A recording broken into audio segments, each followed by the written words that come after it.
So hi, I'm Jose. I know the guys with beards are hard to tell apart, but on the left, that's me, okay? Just in case you're wondering, I'm not Sebastian Deerking.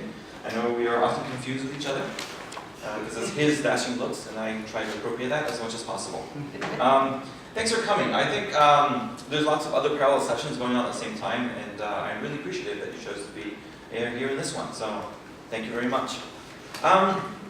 So, I have a disclaimer, and the disclaimer basically starts as, yes, this title for my presentation is a bit presumptuous, very actually, if you take into account the fact that up until Monday I had not played the Larp. And so here I am to tell you all about Larp and how you can learn from Larp, but I've been playing a lot since Monday, Tuesday, Wednesday, Thursday, it's been a pretty intensive experience for me. That being said, I have been doing games research for quite a while now, for many years, and I also play a lot of games. I basically played everything except for Larp, is I guess a fair way to think about it. So I do think that I do have there's a chance that I might have something interesting to say today, so let's hope that's true. So a bit of backstory. I'm a member of DIGRA, which is the Digital Games Research Association, which has been around for many years now, and there's a website, and I encourage you to visit. We have a digital library with a lot of the papers that are coming out recently are also available for free on the website. The digital part of the word is actually, let's call it a evolutionary vestigial, thing that is still there. But DIGRA is actually really open to games research that is not necessarily about digital games. DIGRA also has a special interest group, which is basically a sub-community within DIGRA that is particularly interested in role-playing game studies. And there's a mailing list for that too. It's an extremely low traffic mailing list, and I would say it's also a very high signal to noise ratio. DIGRA, in case you're interested in the mailing list for DIGRA, is the Games Network mailing list, which is for historical reasons still has that name, despite it being sort of the DIGRA thing. So in case you've heard about Games Network, that's what that one's about. So at the second half of 2012, there was a discussion on the role-playing list with the SEG DIGRA. And the discussion was basically about, hey, I'm teaching this class on role-playing games, and I was kind of wondering what you guys are doing, and what should I have my students read, and so on. And Tuomas hadn't given his talk yet, so we don't know what to do.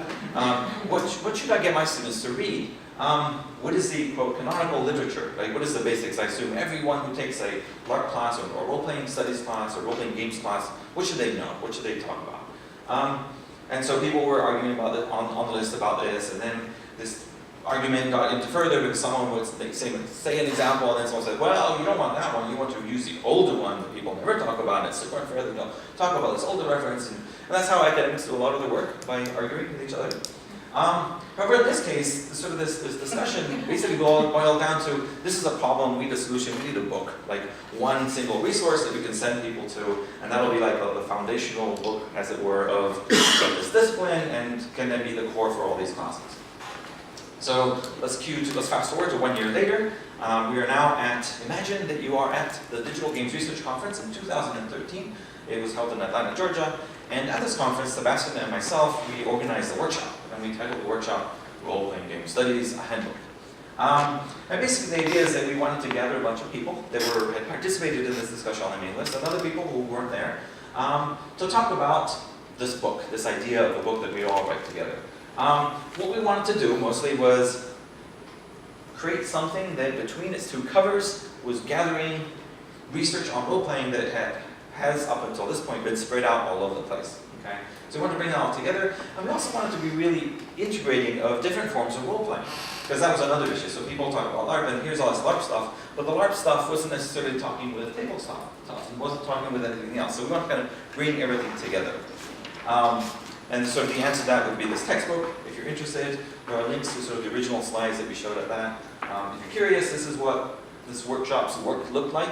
It was whiteboards with stuff written on them, and the stuff that we wrote on it sort of reflected, what we were agreeing to do as a collective at that point. Like, who would this book be for? What would it look like? What did we expect it to address? And how many pages? And the rest of that.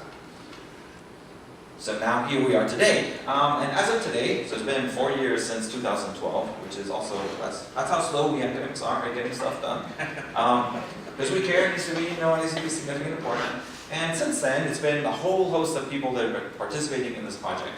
many of which are actually on this panel and have been at this conference. And we've been working on this book, planning it, outlining, writing it, and giving each other feedback and commentary. And if things go well, you will be able to purchase it in 2017, published by Routledge. I will say that it's going to come out in a super expensive, hideously expensive library edition with a digital version at a reasonable price. And the year after, the plan is that the mere mortals can purchase this version will come out after that. So I'm sort of brace yourselves for the price of the library edition. It really is insane. So this long preamble is basically, here's why I think I have something to say, because I've been participating, I've been sort of part of a central part of this process. And so I'm going to kind of tell you some of the things that I've learned about role-playing and about LARP and those connections which I think could be made. Okay? So big axe disclaimer, this is not research studies, this is Sebastian and myself's insights and ideas, and you can take them with as much salt as you prefer. So I've also noticed that I haven't really defined what I meant by role-playing game studies and what that means in the context of the book.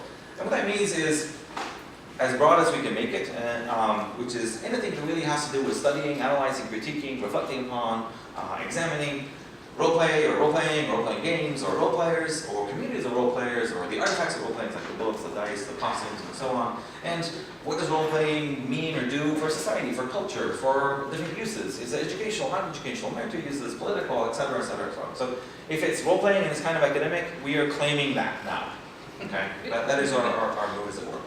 Now, this isn't just about role-play in these traditional ways that we've talked about, but also we were trying to bring in role-playing in the context of other disciplines, other academic disciplines that have looked at role-playing for many years. In fact, more years than role-playing has been around as we currently understand it. So we have to, this is about the forms. So yes, it's about bringing tabletop. I don't need to explain that. Computer role-playing. Some of you don't necessarily think of if these two forms of games as being in the same boat, and we're saying, yes, they are kind of in the same boat, and yes, they are different. I'm not going to describe that one, because you're all experts, and also the multiplayer online. And I'm sure many of you have experience with each of these as well. So in terms of the disciplines, yes, we have chapters on sociology, on education, on economics and business, on literary studies, theater, performance studies, psychology. These are people that have studied role-play in different ways and for different reasons, right? Sometimes pursuing their own disciplinary agendas. Economics is kind of interesting, right? So looking at So thinking of an MMO world as a test bed for doing economics research, right? What happens when you change the price by such? And then you can measure everything, because you can literally measure everything in that. Communications and so on and so forth. So what I'm saying is, let's imagine role-playing studies is this cloud. Clouds are boring. It's going to be exciting. It's role-playing studies, right? And we have all these other disciplines, right? So we have all these forms inside it. The outside is psychology and education and all the rest of them. So what I'm really going to get to, because the longest preamble ever, isn't it? Is if we look at LARP, well, what can LARP learn from tabletop? What can LARP learn from massive multiplayer online? What can LARP learn from computer role-playing? And also, what can LARP learn from psychology, from education, and all these others? Okay. So let's get on to the good news. What I think the possibilities are. Now, to be fair, and maybe unfair, I'm not going to get into like super specific stuff, because like I said, I'm not a LARPer. I've only been a LARPer for less than a week. Right? But these are sort of big picture things that I think you might be able to take about. That might help point you in directions you might find interesting. So, if you come from a LARP perspective, and I want you to role play, imagine that you're all LARPers. That's a stretch, okay? The problems that you are seeing in your community, in your games, might have been solved by someone else in another area, many years ago even. And yes, that problem might be hard to recognize as the same problem, because this other community might call it by a different way, or they might focus on different aspects of that issue. So that's where you need to be a bit careful, a bit perhaps liberal in your definitions. So I'm going to give you an example. So I've heard this a lot. We run this massive LARP, it's a buffer LARP, it's 150 people, and there's some people that just show up and they're all jerks and they make all this trouble. Like, and how do we deal with that? Well, deviant behavior, as it is called in psychology or in media studies as well, and online community studies, they've been studying this for years. They've been studying it in the context of MMOs as well, right? And why do people behave deviantly? How do we prevent that? How do we stop that? How do we mitigate it? How do we deal with it? In what ways does deviance damage the community? In what ways does it not damage the community? So there's a lot of research that has kind of looked at the same question in a slightly different context. And yes, I'm not saying that online is the same as in the backwoods with buffer weapons, but there is some stuff that does apply, right? And I think that making that connection can be really important, could be really valuable. I've heard this a lot, especially yesterday at the EdgeLab conference. I'm running a debrief, and I'm really interested in how do we do this better, right? How do we make sure that it's actually effective, that it accomplishes what we want to do? hey, psychologists have actually, so psychologists have been doing it all over the place, but psychologists have been actually looking at role play and debrief, or role play for debrief, in fact, for many years now, right? And so what have they learned that we could then perhaps adopt? And what do they know about what the issues are and how to avoid certain pitfalls and problems and so on? This is perhaps an older problem, maybe not so true in some contexts, I'm not entirely sure. So, hey, I run this big Larp, and we all dress up as elves and vampires, and we fight in the woods, and then our local newspaper came by, and there was this horrible story, and now all the parent groups are really upset at us, and all the churches are like trying to burn down the woods, because that's how you solve problems, and this is terrible, like, and why does this even happen? It's so unfair. Right.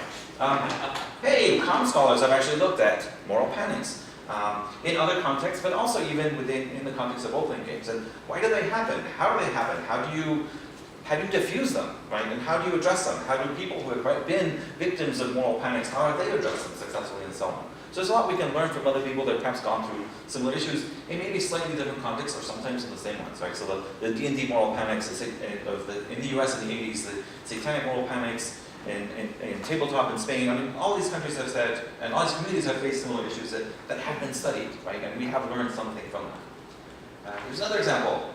Making a commercial lab is complicated because you have volunteers and everyone does it out of love, and then someone is making money, wants to make a living, and this raises all kinds of problems, right? Hey, economists have actually looked at this, and they've studied fan labor, and what does fan labor mean, and how do you negotiate that as a business person, perhaps? People talked about exploitation in the context of MMORPGs. Obviously, this also happened in the context of LARPs. And these issues of sort of political economy and fair pay, and what is that line, right? How do you manage that line between exploitation and fans being invested and doing things out of their own love? So from an economics perspective, this has also been studied as well. And what kind of policies can you, as an organizer, put in place to make sure that everyone is both being treated fairly and is feeling that they are being treated fairly? Okay, another good news. LARP is really flexible. I'm not saying that is always great, but let me just focus on the good stuff. And how is it flexible? And from my outside perspective, or semi-outside at this point, there's so many different forms and styles and variations and subgenres and different ways of doing things, and so much arguing about all that. That's sort of really exciting. Okay. Now, why is it flexible? I think it has to do with likeness. The fact that there are so few common sort of mass-produced artifacts that rely on basically means that everyone was making it. Everyone was. I think the phrase I have for this was, and this is from Dave Simpkins. We invented it at the same time as everybody else. That's sort of the common theme in LARPing. It's like, we invented this in 1982. It's like, yeah, we did it too, but we didn't know about you. But that's okay, right? It's because we didn't have this sort of core book that kept us grounded into everything. Now, because LARPing is flexible, you say, well, who cares? What does this have to do with anything else? Well, it makes it easier to innovate, okay? And maybe you haven't thought about it in this way, but I can go and look at all these other games, tabletop and massively multiplayer and computer role-playing. I can steal all their innovations and apply them really easily to our own game. And that's something that has been happening already in LARP. I'm not saying that's a new idea, like, hey, steal other people's ideas. But things like what? Well, it's not just stories or experiences or emotions when they can be mechanics, systems for character creation, systems for managing players, for tracking things and so on. And I think it's really interesting to hear about some LARPs that are now integrating technology like you would have in an MMO or you would have, in a CRPG. Yes, this has been happening, but has it been happening enough? And perhaps that's a challenge. Right? If you think of these other games as cousins, well, steal more from your cousins. In the world of games, meeting with your cousins is fine. Okay, that's not a taboo. Now, bad news. We are our biases, right? And my bias is that I come from tabletop. That was the first game. That's my sort of my first love. And those of us that are coming from LARP, or those of you that are coming from LARP, have to get around the issue that, sometimes we're using the same terms to talk about the same things in very different ways. So I hear immersion a lot, and immersion means certain things in LARP. It means similar, but not quite the same things in MMOs. It means similar, not quite the same things in CRPGs, and the same goes for tabletop. So understanding those subtleties, understanding that sometimes the same word doesn't mean the same thing is really important, especially if you want to sort of borrow and steal things from these other groups. Similarly, also, everyone comes from a position, right? If LARP is your true passion, you will tend to see everything through the eyes of LARP. Okay? And it can be hard to sort of get around that bias, that cognitive bias that you might have regarding that genre in particular. So the saying sort of, when all you have is a hammer, everything looks like a nail. When all you have is a law, everything looks like a LARP, right? And that's really tricky to overcome. So the summary, Learn from your cousins and academics can help you better understand what you do, solutions to problems you might be thinking about, or ideas, innovations to steal or explore. And what I didn't say was a different perspective can actually give you more subtlety and nuance in what you already care about. Okay, so you can be better in LARP and studying LARP by knowing a bit more about other things. Flexibility is an asset, and be aware of your own biases. Thank you very much.